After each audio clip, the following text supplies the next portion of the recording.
தொகுதிக்கு நீங்க வந்திருக்கீங்க. இப்போ வந்து உங்க கணவர் வந்து இங்க தேனியில 14 வருஷம் கழிச்சு வந்து இங்க நிக்கிறாரு. இப்போ உங்களோட வரவேற்பு எப்படி இருக்கு?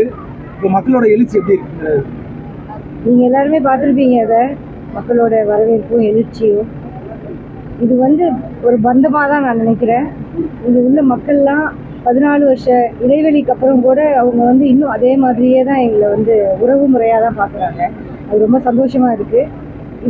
இதுக்கு ஈடு எதுவும் இல்லைன்னு நினைக்கிறேன் நான். இப்போ நம்ம டிடிவிக்கு எதிராக வந்து பார்த்தீங்கன்னா அவரோட நண்பர் தங்கத்தமிழ்ச்செல்வன் நிற்கிறாரு. அவரை எதிர்த்து நிற்கிறாங்க. நீங்க என்ன மாதிரி பார்க்குறீங்க? அவர் என்னுடைய கணவருடைய நண்பர், எனக்கு சகோதரன். அதுதான் நான் சொல்ல நினைக்கிறேன்.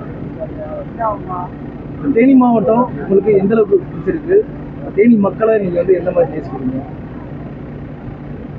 அதாவது அவர் எம்பியா இருந்தப்ப 2 முறை, ஒரு முறை லோக்சபாலையும் ஒரு முறை ராஜ்யசபாலையும் அவர் எம்பியா இங்கே இருந்தார். இப்போ அம்மா அங்கே ஆண்டிப்பட்டியில் அம்மா எம்எல்ஏவாக இருக்கும் போதுலேருந்து அப்பயும் அவருடைய பீரியடில் தான் அம்மா அங்கே வந்து எம்எல்ஏவாக இருந்தாங்க. அப்போல்லாம் இங்கேயே இருந்து இங்கே வந்து எங்களுக்கு ரொம்ப பழக்கமான ஊர் தான். இது ஒன்றும் நீங்கள் சொல்ல புதுசாக வந்த இடமோ அப்படிலாம் இல்லை. இது ரொம்ப பழக்கமான இடமா தான் இருக்குது. அதுவும் இங்கே வந்து அவரோட ஒரு 2-3 டூர், அவரோட ஒரு 4-5 நாள் டூர் போயிருந்தேன். அவருடைய பிரச்சாரத்துக்கு போயிருந்தேன். சொல்லுங்கள். வந்து அம்மாவோட அதிமுகங்கிற கட்சியில வந்து பயணிச்சாங்க. அப்போ வந்து இந்த தேனி தொகுதியில இருந்தாங்க.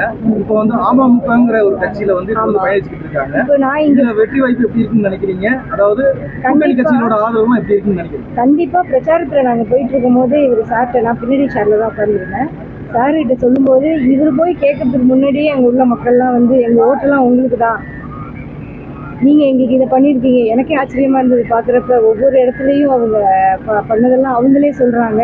நீங்கள் திரும்ப வரணும்னு நாங்கள் எதிர்பார்த்துட்டு இருந்தோம்னு சொல்கிறாங்க. இது வந்து பெரிய வெற்றி வாய்ப்புக்கு அதிக அளவில், அதாவது அமோக வெற்றி பெறுறதுக்கான இதாக அமைஞ்சிருக்குன்னு நான் நினைக்கிறேன். கண்டிப்பாக தமிழ்நாட்டிலே அதிக வாக்கு வித்தியாசத்தை ஜெயிக்கிறதுக்கான சந்தர்ப்பம் இங்கே இருக்குன்னு நான் நினைக்கிறேன்.